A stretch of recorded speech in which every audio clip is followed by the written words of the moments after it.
would be really funny if you did the intro for this, but instead, like after like the very first like scene where it comes in, it's just the three of them like sitting there with cups of coffee, and the GM like, get up, you guys, we got to go to work. And then, but do we want to do maybe introductions and go around real quick and go Yeah, from sure. there? Yeah, after you, Dan. Okay. You're the leader of Uh, this posse. I'm Dan. I am the dungeon master here for our campaign on Brick RPGs on YouTube, which you're watching this on now. And I've been playing D&D since the early 1990s when my younger brother, with Christmas money, went and bought the first like D&D box set. And then I went out and I bought the expert set, which is actually what this T-shirt's from. Uh, and been playing ever since. And then yeah, so we came together and we put this little show together, and so yeah. Yeah, cool. Garrett, Olga. I'll go. So I'm Garrett Johnston, and I'm playing Tarnish Storm Coil. And yeah, I was introduced to D&D, I think around 2018, 2019. And it was just such a fun, nerdy escape. A fan of video games, fan of improv, and fantasy. So it was a good mix of all the things I was already into, but in a very fun, social way. So I was so happy to be a part of this crew and get to play with some Lego while also playing D&D. Absolutely. After you, Olga. All right. Hey, I'm Olga Kuznetsova, and I play Savina Markov, and I am brand new to D&D. I've always been interested, and I love fantasy and role playing, but I've never had a chance to play. And then Jezza messaged me one day, and he was like, "Hey, do you want to do a D&D show?" Yes, absolutely, I do. I will learn. You've been getting up to speed quite well. I'm Jezza Curtis. I played D&D in middle school in the late 90s. And then after that, I didn't play for a long time. And then COVID hit. And it was like, I need something social. Okay, let's play high fantasy monsters and, do math. And so we did, Mhm. I think at the height of COVID, I think I had 5 games that I was playing in. I was playing 5 nights a week. Just, it was a lot. It was a lot. So, but down to this game, a regular Thursday night game, and then I run a game at home now for my a couple of my friends, and on occasion when my son feels like playing, I'll run a game for him too. So, yeah. But I play Neart Trig, and he's very confused about this world where people can tell lies and stuff. So he's a fun character. I enjoy, I guess, sort of the what's the word I'm looking for? He's a little naive, a little. Mhm. So You guys want to talk a little bit about character creation, about where you guys sort of came up with the ideas? Why did you make the class choices and whatnot that you did? sure.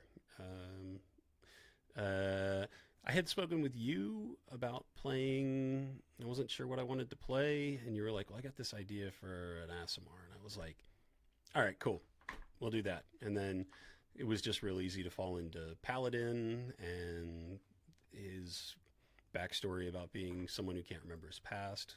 Like that just leaves it completely open ended. And yeah, I think by the time this airs, the most recent, the last episode should be up. So yeah, I wasn't expecting that. So Yeah, when you emailed me and you're like, I'm thinking of going paladin, I was like, that's great. Small group, that's fighting, that's healing, that's a little bit of magic, that's a really versatile character class. And I don't remember what the other choice you had given me as far as the race that you were, choosing. You said Asmar, and I was like, ooh, I have a bunch of really good backstory stuff for Asmar, so you can do that as long as you don't remember where you came from. yeah, So yeah, that was a nice juicy bit to give me. and then the name is a couple of different Irish names that means strength abandoned, or at least that's the way I did it. Sorry for any of you who speak Gaelic and I got it wrong, but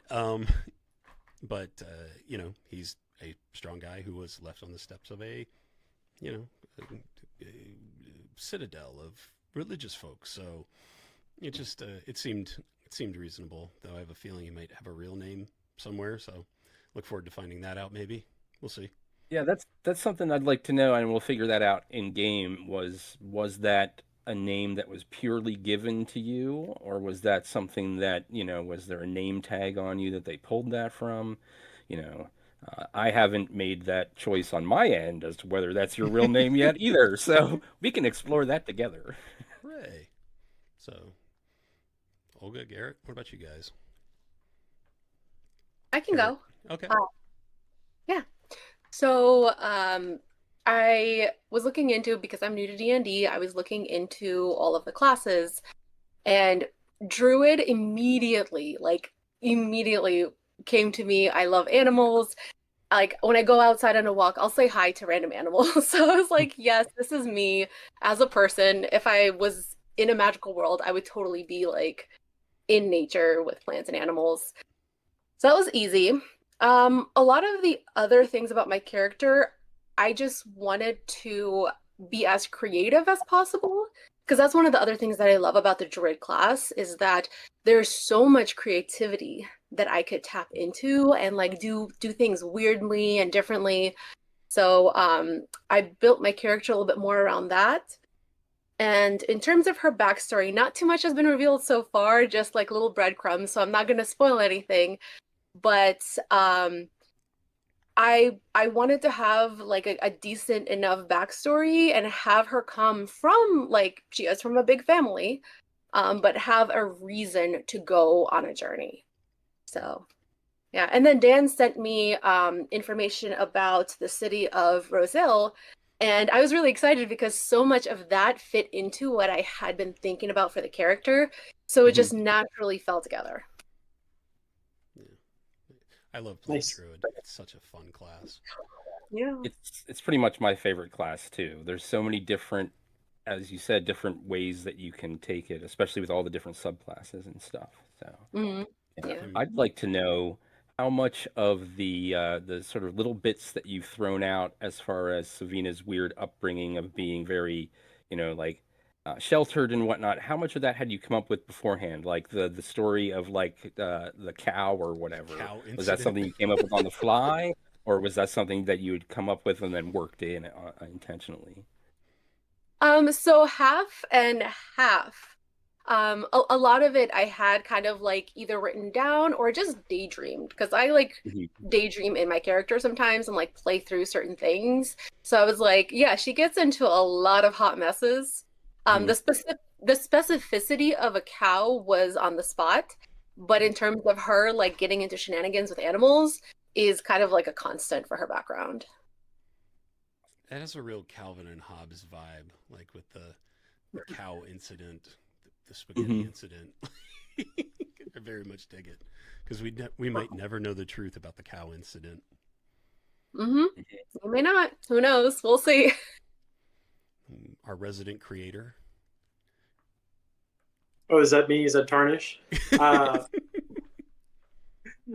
Yeah, so I came up with the character of Tarnish Stormcoil, mostly based off of the world description that Dan provided, where the artificers are really important to the progress of the world, and they were going to be a major story mechanic.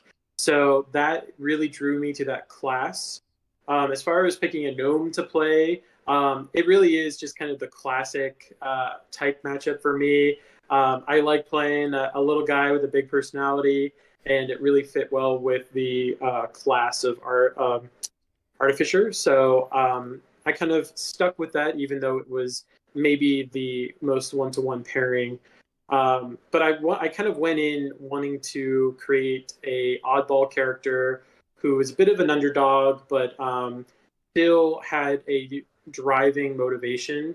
Tarnish is really motivated and driven by progress and maybe will do anything he can to make progress in the world. So just kind of having fun, coming up with situations of, what does that actually mean for Tarnish. I left a lot of the details of his personality up to improv. I didn't flesh out too much of his, character reactions and stuff. And I think that from that, playing off of Neart specifically, I didn't know that Tarnish was going to be such a anti-religious character, and that's something that Such a secular humanist. Secular humanist, yeah, I think that's a better way to put it. But yeah, that kind of popped up out of nowhere. Yeah, I've really enjoyed the back and forth between Neart and Tarnish. Has been as a DM, a lot of times it's me sort of narrating things and throwing things at you, but my favorite moments are when you guys will start talking and I can just sort of sit back and watch, and a lot of that is that Neart Tarnish interaction. I will say Tarnish is also very interested in Savina's backstory, and I feel like is going to try and pry open that chestnut a little bit going forward. Neart is focused Good on to know. Neart's focused on developing his relationship with Rexy, also Savina. But when you said, what was it, cheese papa? Cheese papa. Yes, the cheese papa. All the cheese stuff has turned out to be like my favorite thing in the whole show now. Like when I've been editing it, we have to get the good like cheese. The good cheese, the theater cheese. It's now like I've actually done a whole bunch of. This is actually a good example of the way that I sort of am managing the campaign. I have broad ideas of where I want to go with things thematically, but I don't have any specifics necessarily. So it's like I'll drop in stuff, but then as you guys are doing things, I'll be like, oh, that's really great. I should, iterate on that. And so I've spent like the last couple of weeks thinking all about what's going to happen with the theater cheese. So now there's like, I have a whole plan to take this, to franchise this across the eastern cities and all this stuff. It's going to be great. But that might be for campaign 2. But it's sort of like I'll get a little nugget from you guys, and then that'll take me off in a whole direction to prep for like the next session. So that's awesome. And I just think about like Savina recruiting an army of like rats and mice to do sort of like rodent espionage on our behalf. It's like, that might be fun. So, but a couple of you have already mentioned improv a few times, and that's actually how myself and Garrett and Olga met. We took improv class together at the Maryland Ensemble Theater and had a lot of fun. And when I was like, you know what, man, I want to go down and try to put together a D&D show of some kind and see if we can make it work. People that you already know you have good performing chemistry with, like it was a very easy thing to just be like, I think they'd be great. And especially Garrett, you had mentioned one point that you had played D&D before, and I was like, okay, yeah. And then I knew you'd be game, Olga. And then what was really nice is just I go on Reddit to like the Frederick Reddit, and I'm like, hey, I want to do D&D show. Anyone out there? And Dan was like, yeah, I got you. Yeah, because I had literally just that weekend was like, I have all this empty space in my basement right now. I have all these cameras. I wonder if I could do a little D&D show setup or something. And I had just finished like doing little proof of concept shots from each of the positions on the table and went, yeah, this would work. I come upstairs, I load up Reddit, and Jezza has made this post about wanting to start a D&D group. So I'm like, yes. But yeah, and then we played that one trial game in the basement that at some point when maybe the campaign's over, we'll release that onto the channel. And then we moved up above my garage where we've been playing ever since. So I think it's coming together, and it's certainly what I would like, what I wanted to do. So it's like I watch these things, I'm like, yeah, it's a D&D show. It really is, and it's really cool. Having a lot of fun with it. Yeah. And the dude, the fact that you like take the time afterward to do our little dialogue scenes, like just Just It's so Yeah, I've been cool. trying to find the balance on that because like I've been watching Dropout lately, the new season of Dimension 20. I don't know if you guys have watched it. It's a airship steampunk campaign, and they're doing lots of really cool stuff with camera movement and stuff like that. I'm like, I don't quite have the time and resources to do all that, but I want to do something that sort of showcases the cool Lego setups, that's not just us talking. But then again, like that sort of human interaction is what makes the connection with the audience. I don't think they probably connect as much with the Lego figurines if they're on screen, too much. But yeah, some of them, like the Lord Lawrence, like poking his head out the door, and Tarnish is like, "We have something to tell you." my favorite scene in the entire show so far is the hey, I just saw Rexy go under that table. Let's go under the table and talk. And I absolutely love that whole sequence. Everything that you guys are doing is hilarious, and then the actual shooting of it, it was just like, yep, this is my masterpiece right here. So Dan, does it feel like you're playing with Lego after you're shooting the shots and you're just doing your part of it? Oh yeah, yeah. It's I'm a 10-year-old kid again, only with a lot more total Lego and cameras and so but yeah, it's still just playing Lego. That's how I felt when I got to build my Warforged, I guess, familiar or construct. Automaton, Construct, Steel Uh, Defender, I think it's called officially. Steel Defender Patina. I was just sitting there in the middle of the session, and it was just like so fun to just build it right on the. There's going to be some more opportunities for those things, but it'll be sort of like a take-home kind of assignment.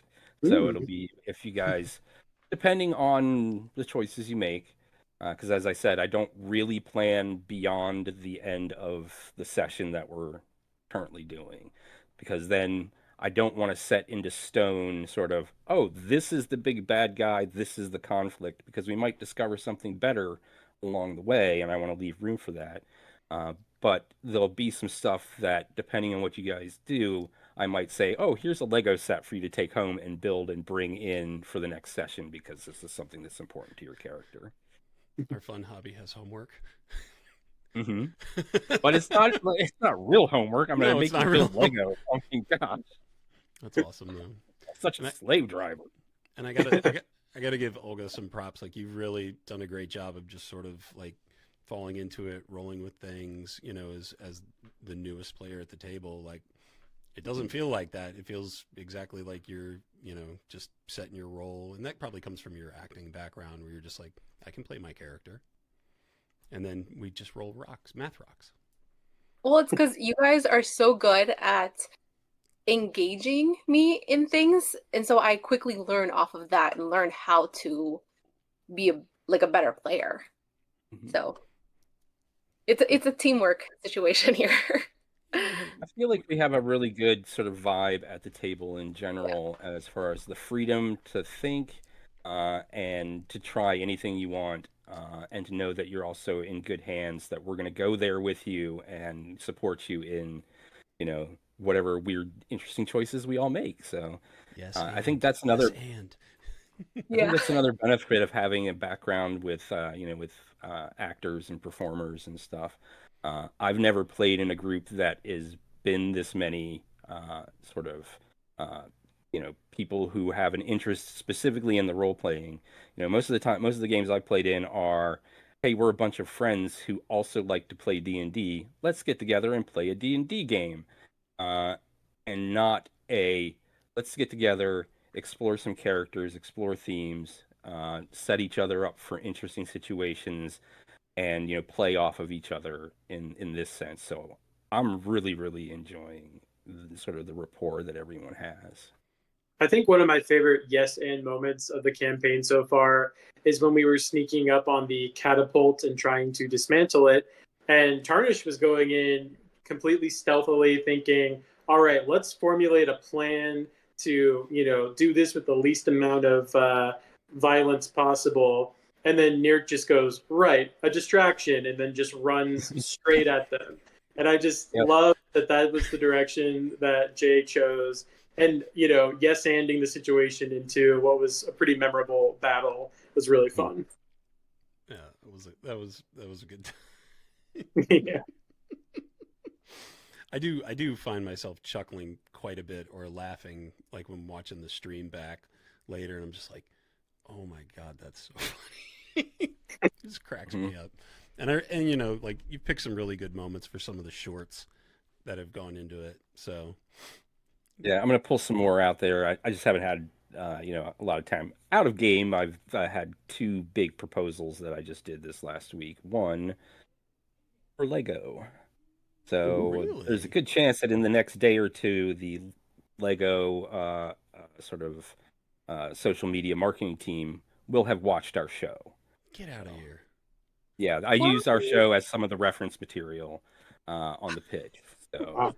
So fingers crossed that they maybe will give us a shout out or something at least. So that would be cool. That's so cool. But yeah, so I'm gonna make some more of the shorts and stuff and pull some more. I want to do a whole like montage of just like the escalation of Savina's childhood. So it's like each of the things together just sort of mashed up, so we can see all of the little super cut of all of the times she's been locked in her room and grounded and stuff. Would you say she's been in there for months? I'm making it sound worse than. Oh my god. Yeah, I mean, my thought immediately goes to like Rapunzel and stuff. So, yeah, I'm sure it wasn't that bad. It's the scale of a memory of a child, I think, right? Like because when you're younger, things seem like they take so much longer, and they are that much more difficult. And so Savina's looking back in her mind and being like, "I was locked in my room for 6 months." But it was 6 hours. But it was 6 hours. My dinner was cold. What if we find out this whole time that Savina's actually just a really unreliable narrator and just everything she's told us just a little bit untrue? I hope that's the case. I hope so. Are you hiding? I do love me an unreliable narrator. So, speaking of Neart, unreliable narrator, who doesn't have any memories, and then we find out is someone completely different. Yes, that straight up laid me out in session. I was like, I don't know how to do this. This is rough. It was good. I mean, I love it. I love where it's going. But I was just like, okay, that's a U-turn. So you knew nothing about that? Nothing. Wow. Like I had an idea that he was going to give me like some like elements coming in, like that'll sort of lead you to where you came from, your backstory, like that sort of journey to find yourself. Did not expect that. Didn't think we were gonna get revealed that here Neart's thinking he's this minor character in a fantasy story, and it turns out he might be the main character in a science fiction story. Maybe. Yeah. Maybe.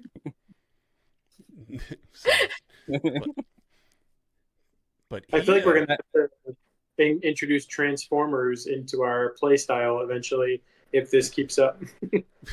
Well, I mean, I'm surprised you guys haven't called me out for all the stuff that's on the shelves behind you when we've been playing the last 2 sessions.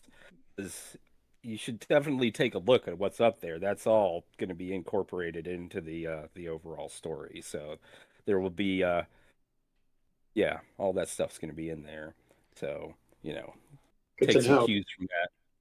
It's a really fun world, not just because it's Lego, but this idea that like all of the magic in the world comes from this one place, and then we're doing this pilgrimage, and by the way, if you're human, you might just end up with like it was like a rat person that was in one of the towns. I don't remember what it was.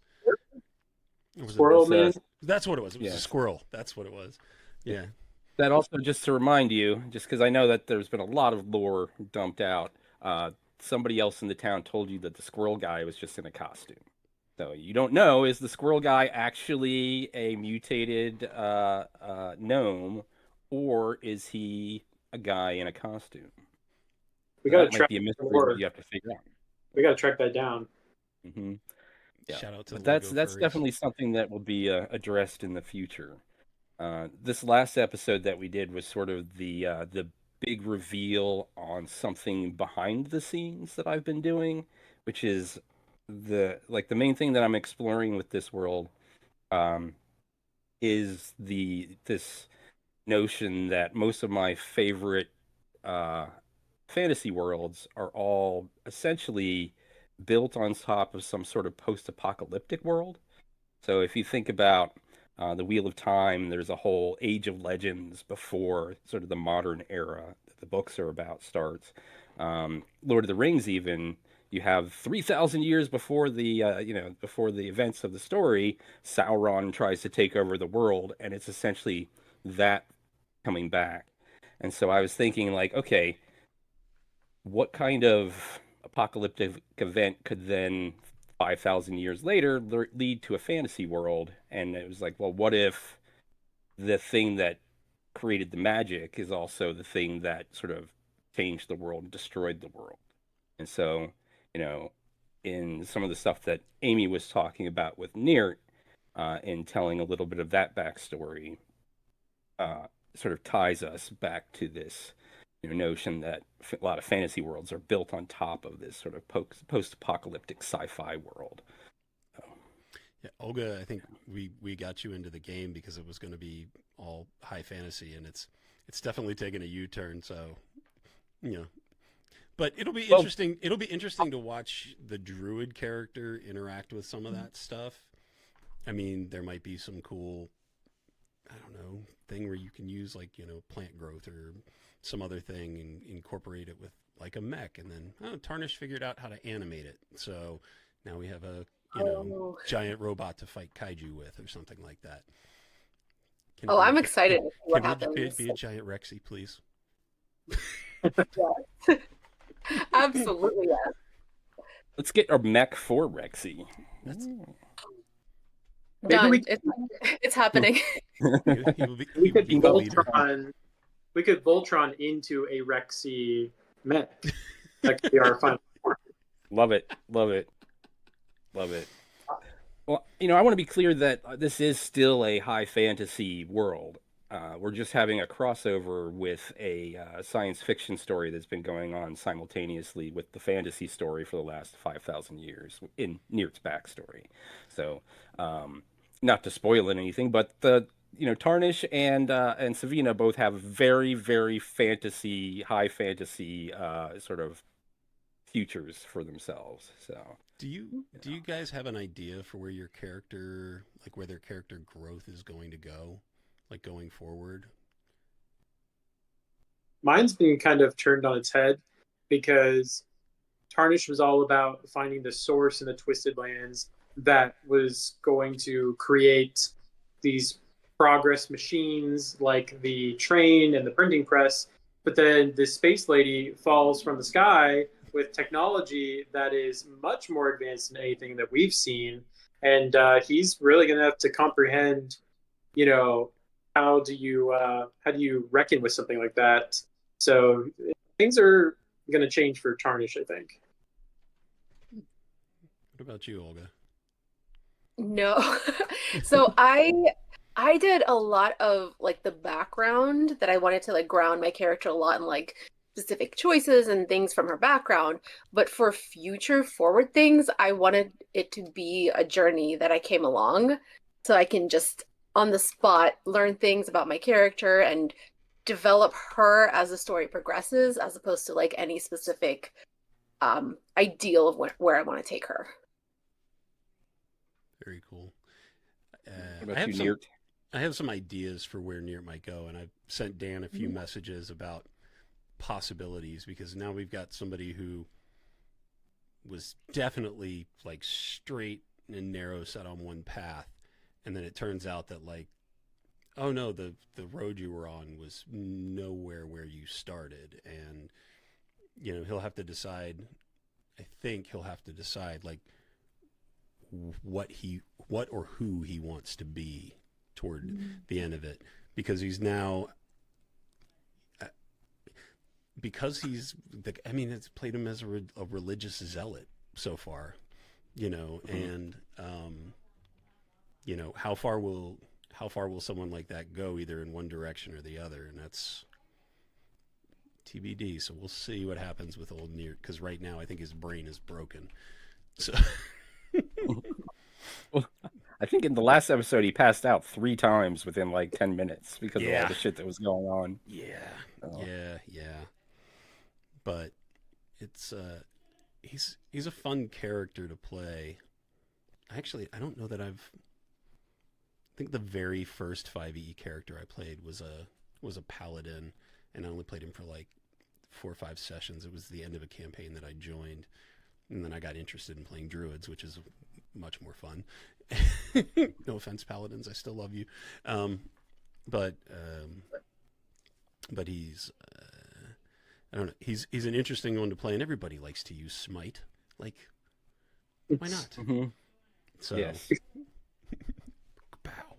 So, Did you plan for Neart to be so much of a zealot from session one? I mean, the first session we find a pickpocket, and you were like, "We should cut off his hand for stealing a couple copper pieces." And I was like, "Whoa, okay, this guy is business. He means business." so here's Neart's issue, and maybe at some point we could publish the character sheets because it'll be fun. But like I rolled for stats, and I got a bunch of stats that were really good, and then I got like a 4 or a 6. Mhm. I can pull up his sheet and look, but I think it was a 4. I think it's he has a -4 modifier to wisdom, and so he can be really smart, like book smart, but he's not very wise. And so, of course, we must take off the pickpocket's hands. How else will he learn? Like, he's like the whole bit with him being like, I request the title of Grand Inquisitor. Like he's like, the book, we're following the book, right? Like, not that it's the wise move. It's just, it's what the book says. So he's very much like trying to stick to his training. Though I will say, like, both Tarnish overtly, and Savina more like covertly have given him some questions, because Neart is so devout in his belief. Like, he believes all of his power comes not only from the source but from the creator. It's gifted to him, and then Tarnish is able to create these magical things. But Savina is like one with the world, right? Like, has a connection, and I'm assuming that the same magic that powers me and Tarnish's machines also powers Savina's magic, but it's a different way of communing with it, right? And so it's that relationship with nature that brings that. For Savina, at least, that's the way Neart looks at it, and he's like, can one draw power solely from a connection, like an intense connection with nature? And then, well, we already know he thinks the Forge Master speaks through Tarnish. Tarnish just hasn't realized it yet. So, but Savina's has been a more covert thing where he's like, and haven't had a lot of conversation around that in the game yet. But he definitely looks. He's like, I know where my power comes from. I know the Forge Master speaks through Tarnish. Savina is a devout lover of the earth, and it has given her power. It must still come from the Forge, but how? And then things like wild shape, like that's an active creation in a way. So I don't know. I'm enjoying the interaction between both of the characters, and then some of the characters that we've met have also been characters. Lord Lawrence he's a hoot. So anybody have any other questions that they want to know from each other? Not so much a question, but the situation with Lord Lawrence and his ex. I lost my mind. I like, that was amazing. That was perfect. I think at the And recording you that's can hear one. you going, I called it. Yeah. Yes. From the moment Yes. she like defended him a tiny bit, I was like, wait. And this is where, like, I've tried to not plan too much and to let things happen at the table. The only note that I had for the two of them regarding each other was they used to be married. So the entire story of them getting back together has just been because I saw the three of you all like go when you guys caught them in bed together. And I was like, oh, they're hooked into this story. I gotta, run with this. So now this is my favorite subplot in the whole damn story is just finding out what happens with these two. Is it gonna last, guys? Is it gonna last? Hope so. He wants it to. She's shipping out in the morning. That's me above table to read on it. Neart. I'm very happy about your resumption of your nuptials. But that's a cracker bit. It's good. We gotta have a little romance in D&D. I mean, I feel like we're all focused on ourselves right now. We don't have any, kindling romances of our own. So we gotta be interested in someone's. Rexy's, At least for Rexy's just going to try to convince Neart to still be his friend. Wants to be buddies. So I like that interplay between Neart and Savina because she makes him kind of push his boundaries in a different way than Tarnish does. So yeah. So we've been at it for about a half hour. Do we want to keep going? Do we have anything else, or do we want to say good night? I feel like that's pretty good. I feel like we got a little bit about how we came together as a group. We got a little bit about each character. I talked a little bit about philosophy on DMing and stuff. I think at some point, maybe it was Jezza said something about the spectrum of Brennan Lee Mulligan on one end. I have nothing prepared. Let's have fun at the table. And Matt Mercer with the binders of stuff. I'd say I'm somewhere in the middle on that, where I'll come in with a whole lot of notes, but I only know what has brought everybody to this position. I don't know where everybody's going or what choices anybody's going to make. Actually, that's an idea. Like speaking about other creators, right? So, like, I really enjoy Brennan's DMing style, but more on like Worlds Beyond Number.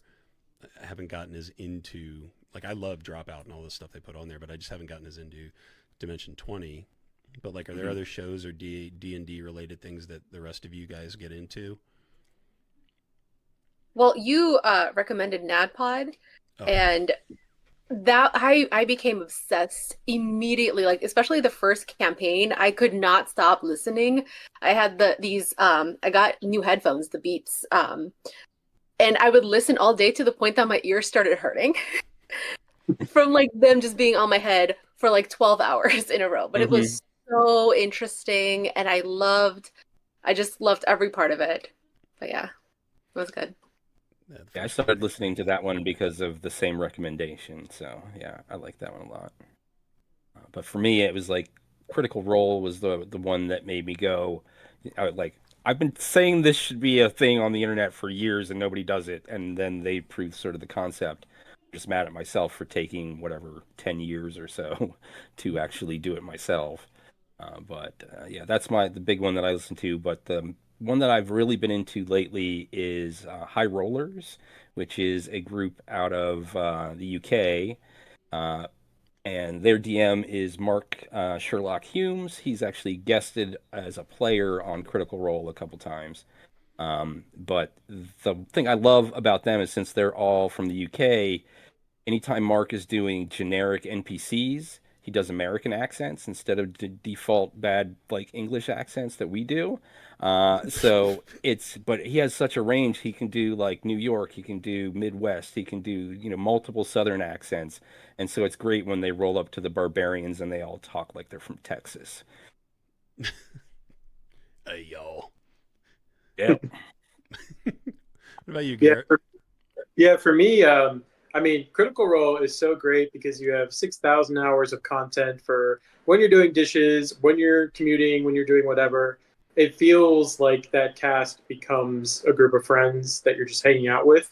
And to the same extent, Dimension 20 is a lot of the same, a lot less, content hours-wise, but such vibrant characters. And I think that's what draws me to both worlds. besides that, I've listened to Dungeons and Daddies, which is a group of fathers that play Dungeons and Dragons. That's really fun. They're very goofy, a bit of rude humor here and there, which can be fun. But I really like the Dimension 20 group because they've done some really interesting spin-off type games where it's not just 5e or Dungeons and Dragons. They've done a couple of different spin-offs. I think they did a Kids on Bikes-esque game. They did Never Stop Blowing Up, which was really fun. It's kind of like action style, less focused on fantasy. My favorite one that I've watched, though, is Tiny Heist, which is The Borrowers meets Toy Story, and it all takes place in the backyard of a neighborhood. And I just love taking D&D and putting it into different worlds and different realms. So. Absolutely. I haven't been as big on Critical Role, like the show that airs on stream, but man, I love the show they did on Amazon. The animated show, the Yeah. Legend of Vox Machina, I think it is. Yeah, Legend of Vox Machina. Holy cow, it's so good. Yeah. Though, speaking of Dimension 20, did you watch Dimension 20 on a bus? I watched the clip of it, yes. It's Yeah. Katie Maravich, love her. It's awesome. So fun. So, do you watch any Dropout at all, Olga or Dan, other than Dimension 20 maybe? Not yet. I plan to though. Like it's after I finish, I'm on campaign 3 of NatPod. So once I finish that, I'll jump in. Okay, cool. Yeah. We got to get you hooked, not just the Dimension 20. All of their shows are great.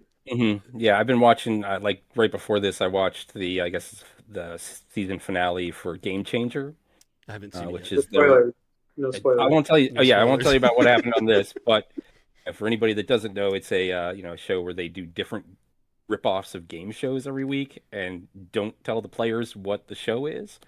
And this one's fan-freaking-tastic, so it's a good one. Game Changer is a fantastic show. They just make a lot of really good content. So we'd love to collab.